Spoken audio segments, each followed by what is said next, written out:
objective will show up on the left-hand column. There's also in the lesson 411, which is additional information for the teacher for the information. There's always an introduction, nutrition. You need to teach the bulk of the lesson on the nutrition for the week. However, if you need additional teaching moments, there is optional teaching activities in the back of your book in the resources. Each lesson goes over food safety, and then you'll have a food preparation and a cooking skill, which is a hands-on activity. And then there's also physical activity in each lesson. And please feel free, if you have questions, just to ask as we go along.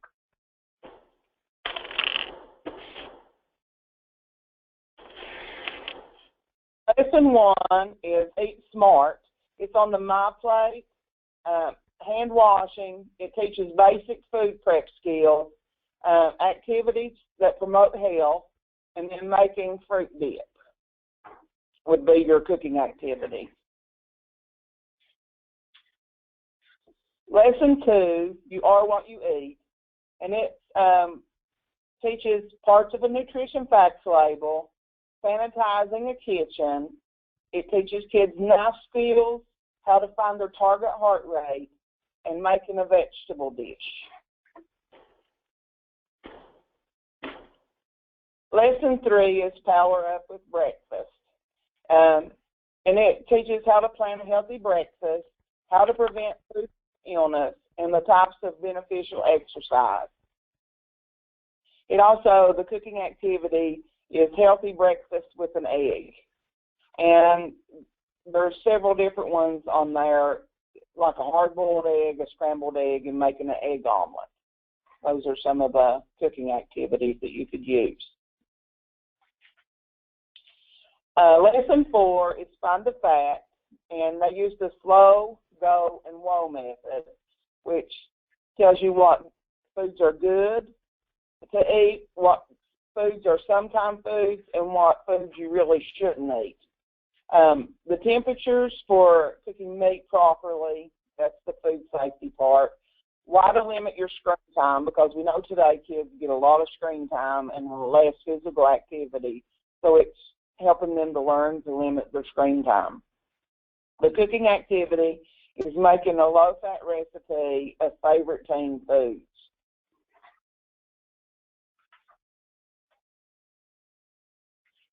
Lesson 5 is The Whole Truth on Whole Grains, and this identifies a variety of whole grains. One of the things that we talked about was maybe buying different kinds of whole grains and maybe putting them in containers that see through so that they can actually see what the different kind of grains are, because a lot of kids today don't know those different grains. It talks about the difference between simple and complex carbohydrates, which we know the body breaks down differently, and also danger zone temperatures, and then goals for physical activity. So it actually helps them set goals of what they would like for their physical activity to be. And the cooking activity is preparing quick breads using whole grains. However, there is, like, in the back of the teen book, there is like a yogurt parfait using granola. So if you didn't have enough time to make a quick bread, then you could use that recipe and substitution of that one. Lesson 6 is Snack Attacks, and it talks about high salt snacks, sugar and fat, food safety using the Fight Back stuff from the USDA, balancing calories and exercise to make healthy weight, and how to make a healthy snack would be your cooking activity.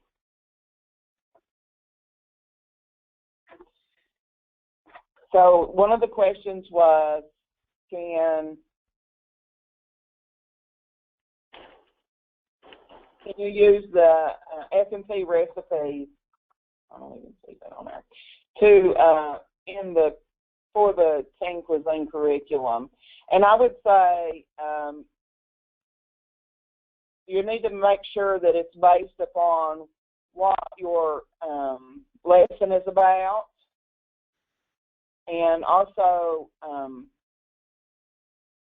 if it coincides with the recipe coincides with there would be no reason you could use it. As long as it's in our recipe. But you can also use the recipes that are in the curriculum too.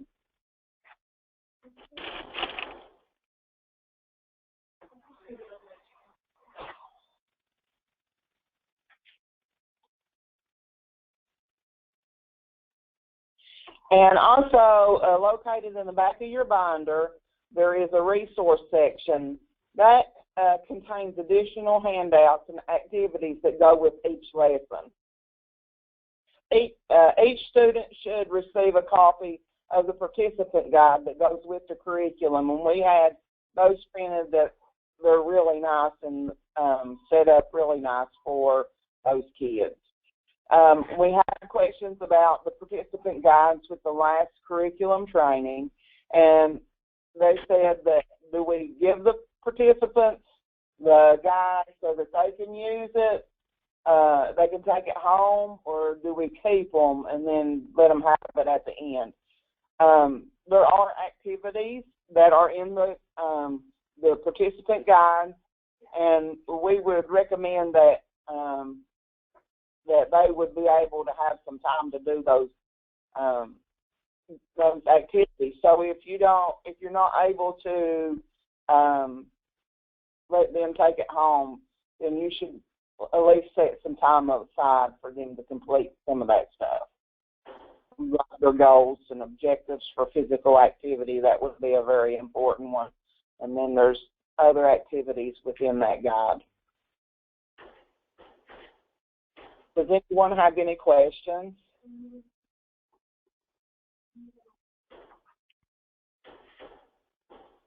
They could put their name on it. If you're going to keep the participant guides, I would recommend that you have them put their names on it, so then that way you get the right guide to each student again, because they are going to write different things in there, so they would need to be able to get their own.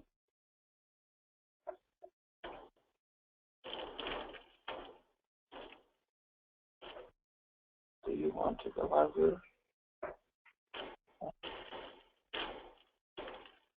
Pass this on to Gina, and she's going to go over adult and youth expectation. Hi, everybody. I think I'm just going to go over Amy's notes for adult and youth expectation. I haven't been here long enough to be able to do improv, so I'm just going to read it right from the email that she sent me. The first thing Amy wanted for me to emphasize is that this is really a pilot project, and obviously it means that we have a lot of details to work out with regard to who teaches what and when. So just bear with us as we work through the process. We're going to have a lot of questions, I think, coming in as you guys begin to teach, and we'll try to deal with those as they come up and develop a more clear set of guidelines later on. Also remember that 4-H is obviously a youth program, so the youth instructors take the lead when dealing with 4-H. Please work with your agents when scheduling your classes in middle schools, high schools, and camps. And the youth instructors should use the Teen Cuisine in the summer and at older 4-H camps. Adult instructors should take the lead in high schools and use the curriculum as a gateway to working with pregnant teens. Middle schoolers should not be the main focus for this curriculum, but if we do work with that age, it really should come from the youth instructors. Amy also wanted to mention that this curriculum really should be used to fill gaps in teaching time, just like we do in our work with preschools. And adult instructors should continue to prioritize women and families with children, and youth instructors should prioritize, obviously, elementary schools. And adults, again, should use this as a recruiting tool for pregnant teens. Please remember to work with your adult or youth counterparts to make sure this doesn't really become a territory issue. We've got plenty of people in the state who need and can benefit from our programs, so there's no reason to get into any turf wars with regards to who will teach when and where.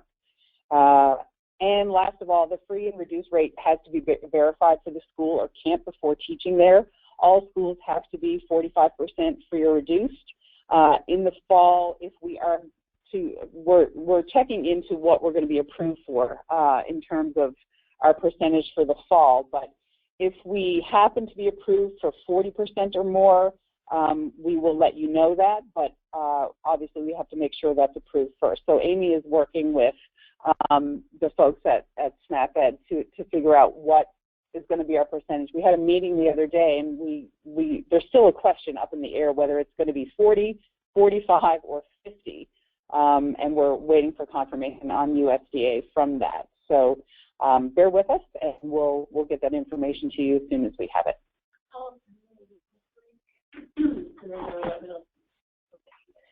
Okay, Abby says that she's going to send everybody out the WVU link so that you have a list of the middle and high schools that are okay, I'm going to hand it back to Dana.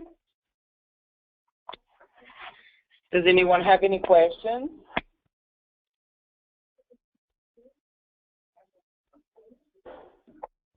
Okay, so now we'll talk about purchase of inventory and purchase of incentives. Dana? Yes? There are a couple of questions that came up with this. Okay, I made thing little so that I could see my screen. So. Okay, so it says, does each student fill out the skills checklist, or do we fill that out?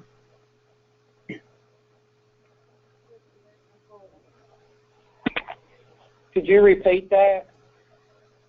Does each student fill out the skills checklist, or do we fill that out?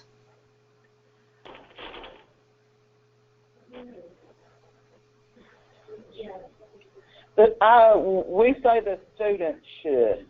Okay. Another question was, can you send this out via email for the requirements to each of us, Gina? Sure, we will.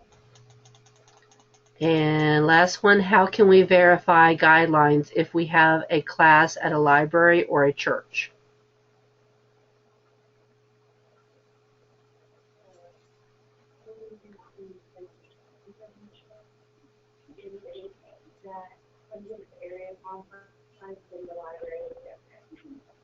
So we would use the census information, and if Oh, okay, I understand.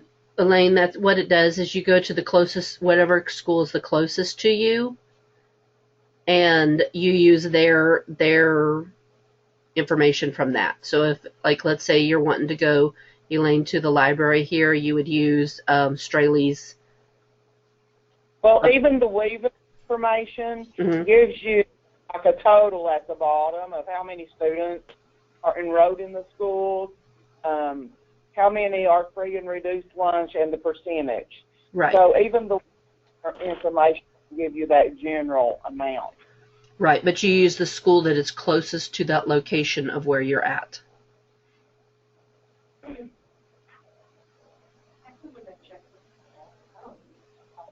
The checklist that you all were asking about, where is that found?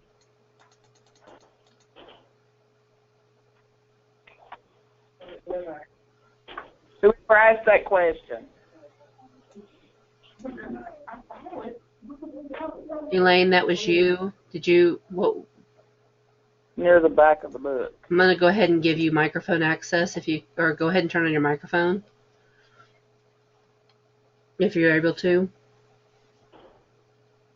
It is the resource section. It says for it.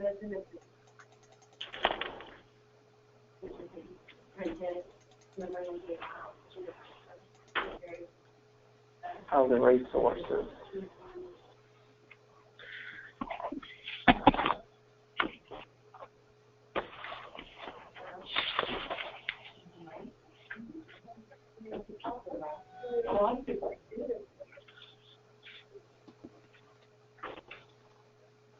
It's at the third page in the resource section.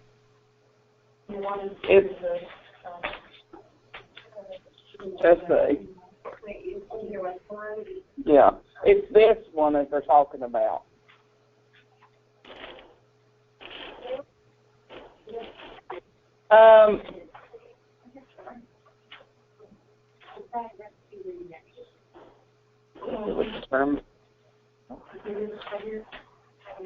It would vary. It's according to, I guess, what age group you're teaching, because I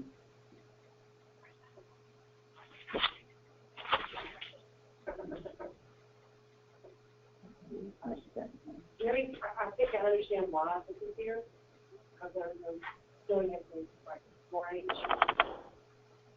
presentation, and they need a little initial off, and it's going to say complete site scout, and they complete something, and they initial it out.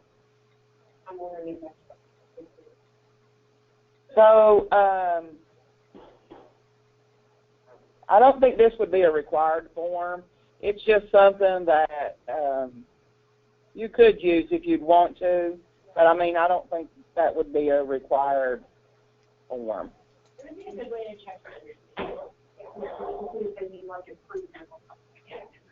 So if they're not able to use some of their knife skills properly, maybe that would be an opportunity for them to be able to practice those skills if they needed that skill.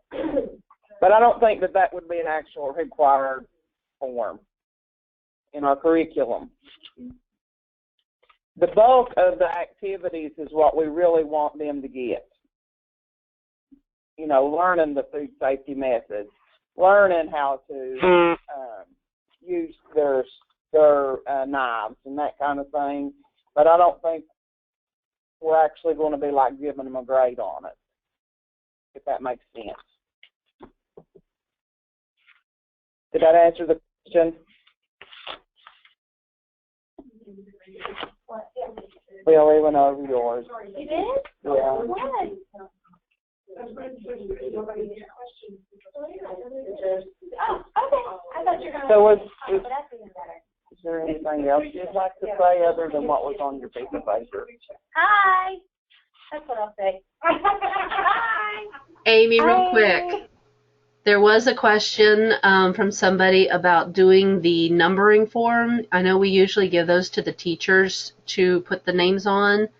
What if this class is like, let's say, 4-H camp? That's number 4. Say the next part about 4-H. Who is this? Is this Julie? No, it's Reagan. Oh, Reagan. Okay. Say the part about the 4-H camp again. Okay, so if, like, let's say Joan is at 4-H camp and she's doing this class, on the numbering form, usually we give that to the teacher and they put their name in so that, you know, the instructor does not see the name to go along with the number for the pre and the post. We don't do the numbering, so you wouldn't do even for our regular curriculum. So you wouldn't do that. I don't know anything about this curriculum, though. I haven't even studied it yet. Is there pre and post? Yes. And is that in this book? Okay, let me look at it later. Let me figure out the numbering form for schools. Okay, is anybody doing schools right now, or are we just mostly training for camp? I know Susan Lilly called me yesterday, and she was thinking about doing it for the schools. But what we can do is just not match. Oh, well, it has right at the top, student's code number. Mm-hmm. So then for the school, since that's already on there, we can just match them the same way that we do the show me, do the number form. But in camps, just don't worry about it. You can match them with their name, you just won't use the number form. The only reason we use the number form during the school year is to keep it blinded for our research. That's what the IRB requires. But we're not doing any research we don't include the summer numbers in our research. It's just too complicated with the numbering. So you can just have the students put their name and match them that way. Or you can assign them a number if you choose, but you don't have to because we're not counting those in the research. Does that make sense, Reagan? Yes, and somebody asked that question. I wanted to make sure that they had the correct answer. Okay, sounds good. You have a scowl on your face, Gina.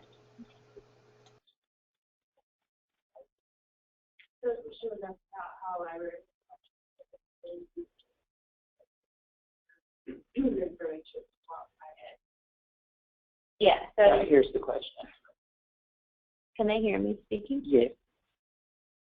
Okay, so technically you should use the census tract, and Kristen. She's talking about the question with the guidelines for a class at the library or a church.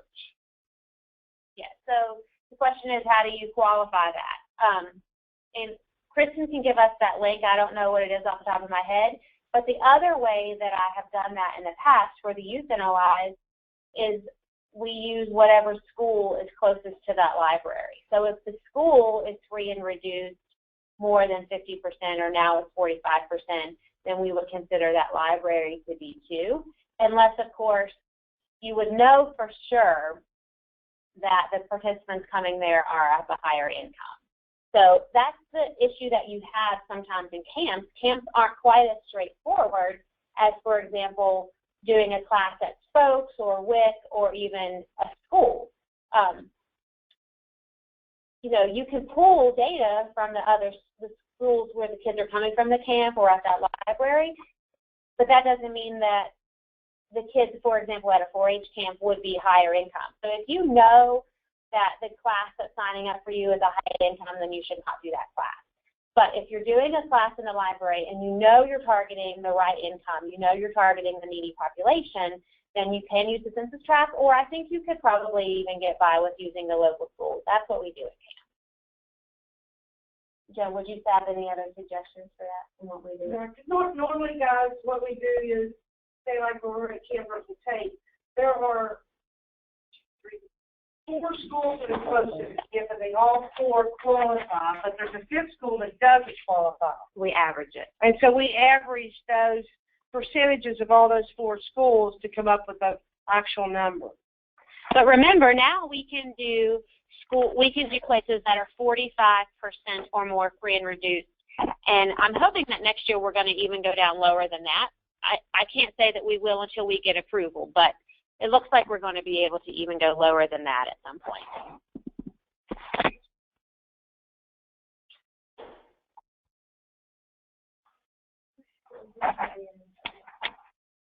So do we have any other questions before we go into inventory?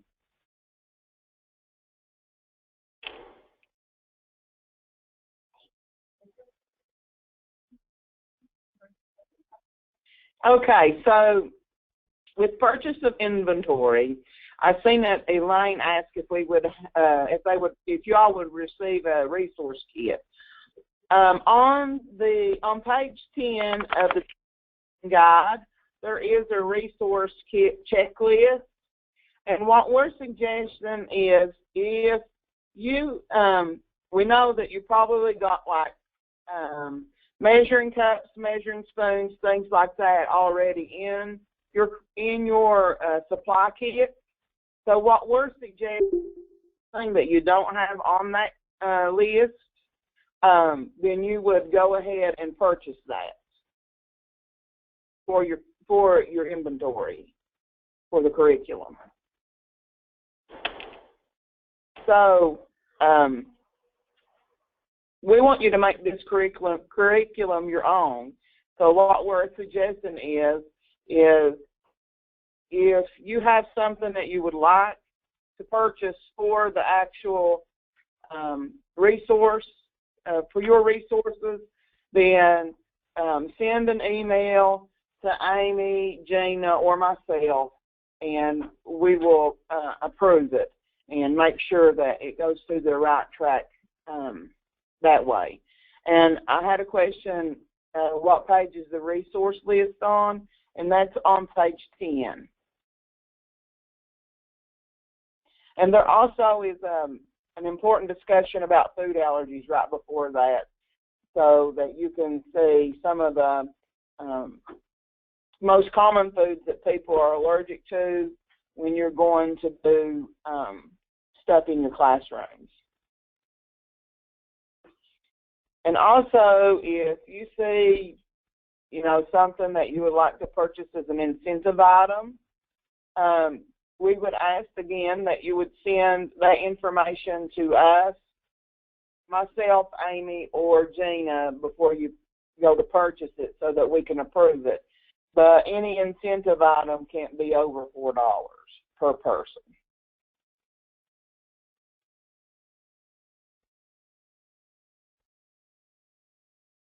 Yes, the collection of main dish recipes is in the Teen Cuisine booklet, Jennifer.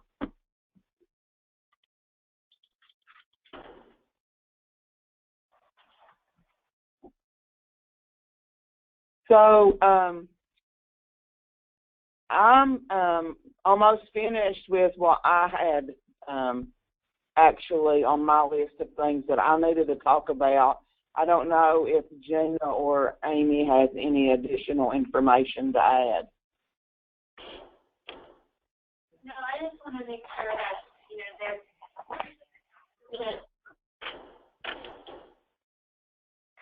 This is Amy. I just want to make sure that everybody's clear about who is teaching it when, or who is teaching it at what times during the year, and that there's no, for lack of a better word, territory arguments over, youth versus adult instructors, because there's plenty of target audience for everyone. And I just want to make sure that we all get along.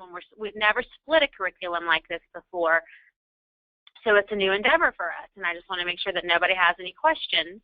Of course, if you do, as you go along, you can always call or email, but there were quite a few questions in the first group when we trained, so I just want to make sure that it's clear and that everybody understands. Does anyone have questions about that?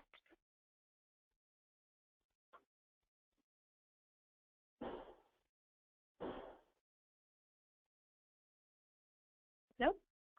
All right. Oh, wait a minute, somebody. Wait, a question is coming in. Going to target high school juniors and seniors or pregnant teens. Yeah, so you can target Jennifer Spriggle is an adult instructor, and she said she was going to target high school juniors and seniors or pregnant teens, and that's true. You should really use this as a way to get to the pregnant teens in the high school if you're an adult instructor, but it's also, it's fine to use this to get your foot in the door at the school. I will tell you guys that there are not a lot of high schools that qualify for the program, simply because the kids don't turn in the free and reduced numbers by the time they get to high school. Now, if we get approved to teach at schools that are 40% free and reduced next year, which I feel that we will, that will help a lot. But for right now, from now until September 30th, the cutoff number is 45%. So for the adult instructors, if you type in West Virginia WVEIS, oh, and never mind, I was going to email it to you. I always forget that adult instructors don't know even how to get to that free and reduced link, but that's what we use. That's the number that we use. Okay, so there's a question from Elaine. Is there a minimum and maximum number we should have in a class? Elaine's question is there a minimum and a maximum number in a class? Dana, does the curriculum say anything about that? What we usually do as a rule of thumb for youth, for camping, is that we usually say, you should have at least, 5 to 10 kids to make it worthwhile. If you've got anywhere around there, then you go ahead and hold the camp. You never really know in the summertime who's going to show up. I know that mostly the youth NOIs and HEs were going to use this in the summer anyway, but Elaine, in your county, you don't have a person, so perhaps you were thinking of using it in the meantime until we hire someone. In a school, I don't think you will have to worry about a minimum number. And Joan, you can tell me what you think as well, but Joan's sitting here in the room, that's why I asked that. But there's always going to be kids in the school. As far as a maximum number, when you're working with teens or children, I think probably the biggest group I would want to facilitate would be 20 kids. I wouldn't want to go up to 20 or 25 or 30. Yeah, and Dana said that even with 20 kids, you would probably have to use the buddy system. So, I think any more than that, you're working with kitchen supplies, you're working with kids. I know they're teenagers, but they're still kids. it's going to be really hard to make sure nobody gets hurt or cut or anything when there's only one of you. So watch the total numbers that you have. Remember, those of you who are teaching adults, you're working with teenagers, and they don't always have the most common sense. So got to watch them. So Adam Greer said, Amy, what about health department here in Wood with territories? Adam wants to know about the health department with territories. Could you please elaborate, Adam? Because I don't know what you mean with Oh, the Mid-Ohio Valley Health Department? Is that what you meant, Adam? Or like the health department giving you permission to teach this class? Yes, the Mid-Ohio Valley Health Department. Okay. They don't have this curriculum, Adam, so you don't have to worry about that. They do teach in middle schools, but they're not teaching this particular curriculum. So if I were you, I would probably tell Charlene, if she's on the call, I don't know, that I would consider staying away from the middle schools and then go to the high schools, because they're only in the high schools. Or they're only in the middle schools, I'm sorry. They're not in the high schools. Middle school, but I think there's a different curriculum as well. I believe that we're the only state besides Virginia Tech that is piloting this. When Beverly first talked with them, we were the only ones. Now, somebody else may have adopted it since then, but I don't think anybody else. And within West Virginia, there shouldn't be anybody else either. So Jennifer Strugel asked, does anyone have any advice on how to find groups of pregnant teens?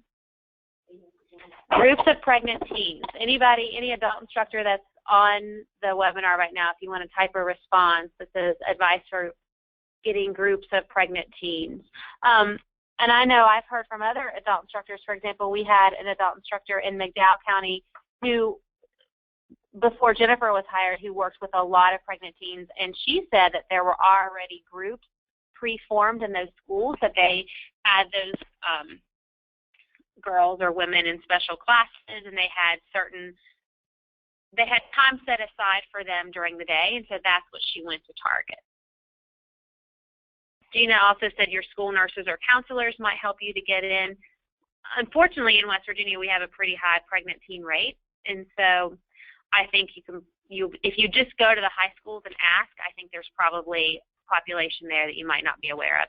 And by the way, even if the school doesn't qualify, the pregnant teens should qualify, because they more than likely have a Medicaid card to cover their pregnancy and delivery. And so that would automatically qualify them for the program. Molly says that her whole county is free and reduced. I don't even know their specific numbers. What should I do in regards to that?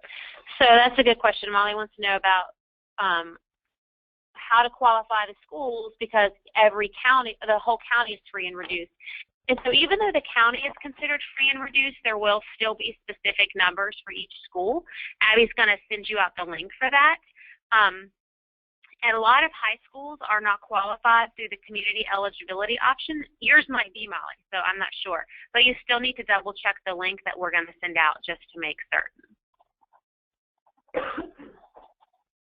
Let them know that we're in the process of getting the data for 14-15. Yeah. Because Windows right now is showing 2013, 2014.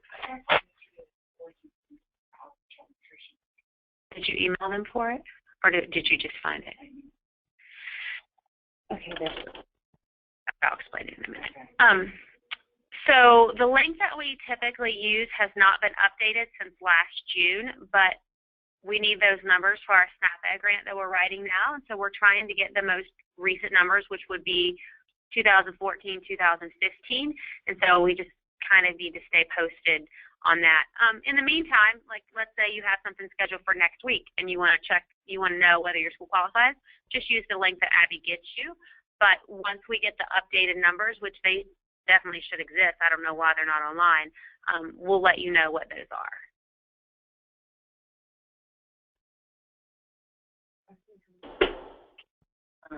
Another question is, can we combine lessons if we only have 3 or 4 days there?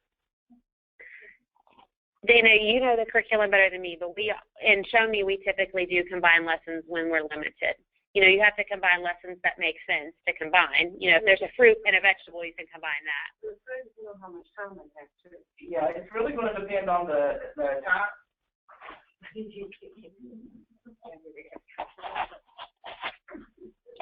It's really going to depend on the amount of time you have in your classroom, because you're going to be doing learning how to use knives. And if you're on that lesson, I don't know that you would want to combine that lesson with another lesson, because you may have two different kitchen skills that you're learning. And so I wouldn't want the kids to be learning how to use a knife and then, learning how to bake or something, because, that could pose problems. So just combine lessons that may go together.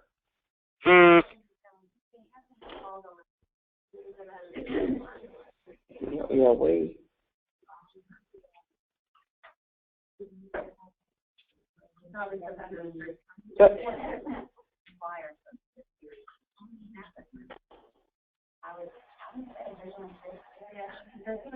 So if there is 6 lessons, you need to complete all 6 lessons to be able to graduate your students.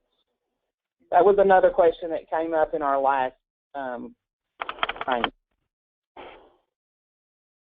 What's your question, John? My question is, we have middle schools and we have junior high. We consider them the same. There's no junior high like that. Yes, there is. Why is there a junior high? Well, as long as they qualify. It's 6th to 8th grade.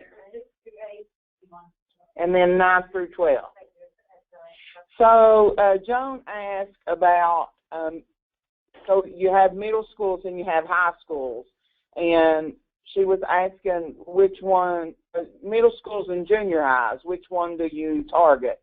So it's 6 through 8 and then 9 through 12 that you're targeting.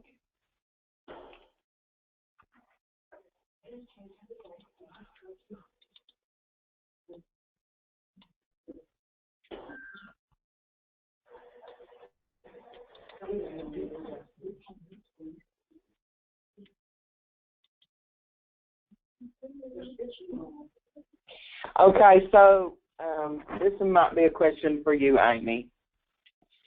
If there is one pregnant teen in class, can we teach the whole class even though the school is not free and reduced? No. Karen, she said no. You can teach a group of pregnant teens, or you can teach a school that qualifies. She said you can teach a group of pregnant teens or a school that qualifies.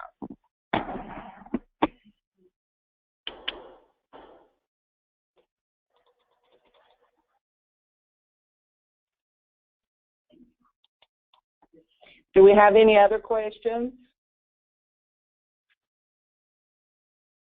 So you're going to purchase your extra inventory from what you've already got in your inventory. If it's on the list for inventory, then you can go ahead and purchase that. But if you're going to purchase additional items, you need to contact Amy, Gina, or myself for approval for that. And also with the purchase of incentive items, you're also going to let us know what you're wanting to purchase before you purchase it so that we can approve it.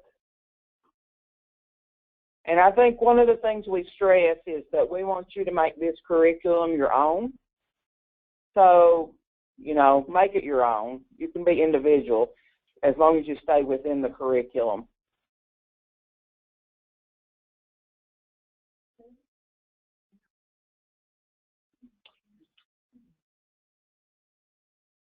Does anyone else have any other questions?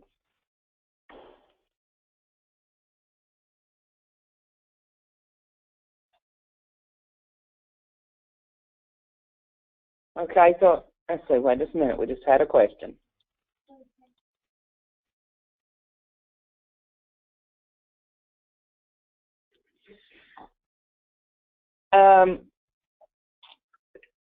Vicki wants to know if adult NOIs can use the incentives they have on hand, or can you send us more? For Teen Cuisine? I probably wouldn't, because I don't think teens are going to like it. I mean, I'm not sure teens are going to like measuring cups and spoons and things. I would probably find things that are more teen appropriate. So she said that she don't think that teens be excited about incentive items that we have for adults. So we may want to look at incentive items that makes more sense for teens. One of the things that some of them took was the Rethink Your Drink bottles, so that they could do Rethink Your Drink with the team. The water infused bottles.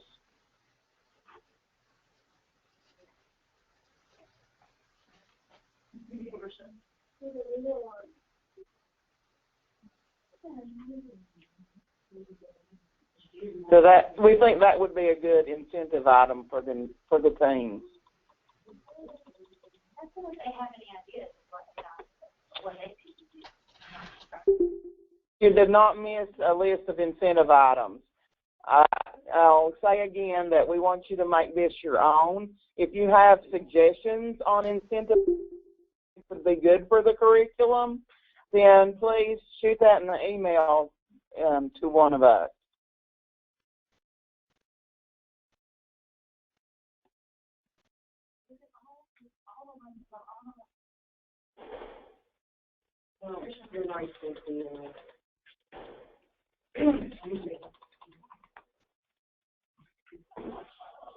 So please send us incentive items via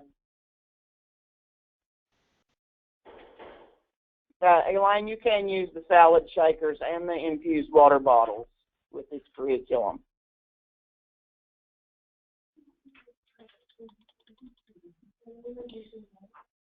So one of the things I'll ask that you do is send via email to me, Amy, or Gina, or all three of us, what you think would be good incentive items, and maybe we could look and maybe order them in bulk. But we also have the books that goes along with the curriculum for the teams. When you're getting ready to do these classes, you need to let us know so we can mail those out to you.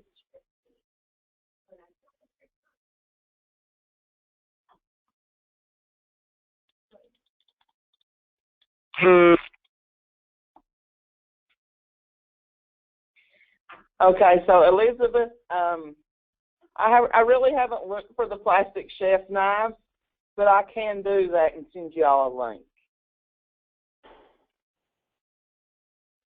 I would just use a regular thing.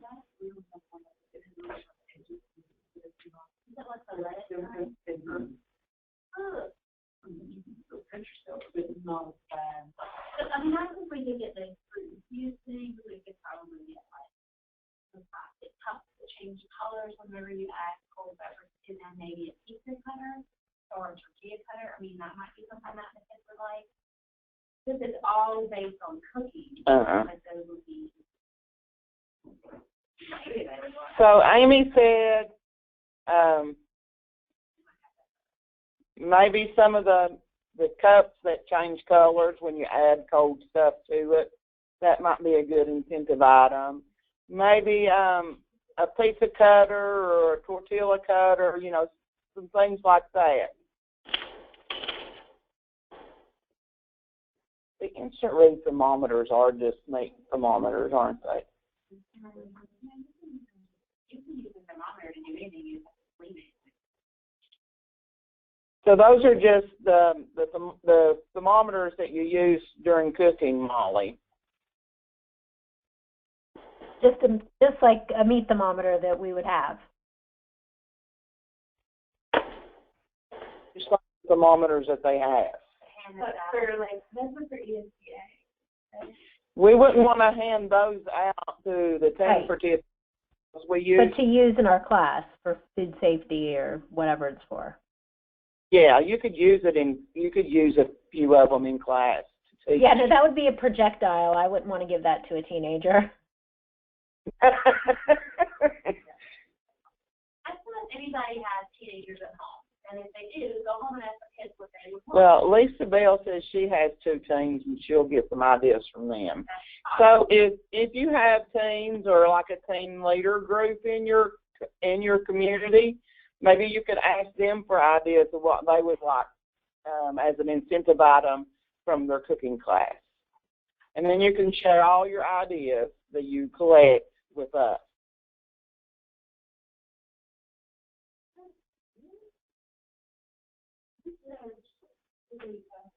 Is there any other questions?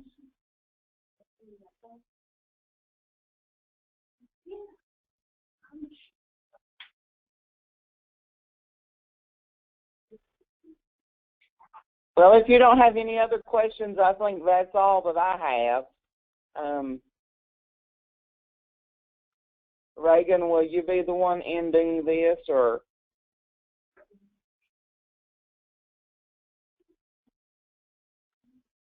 Yes, I'll close it out once everybody's left. Okay. So if we don't have any other questions, then our call is done. Our webinar is done. Webinar. Thank you. You all. Thanks. Thank you. Bye. Bye-bye.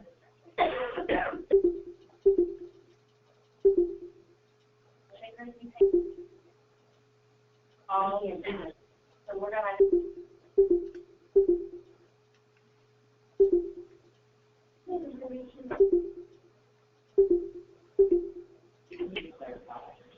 I think you don't have to leave it numbers, so we need to pick one or the other. So like we decided for the snap-in plan, we're just going to use the leave it numbers if John can get that update.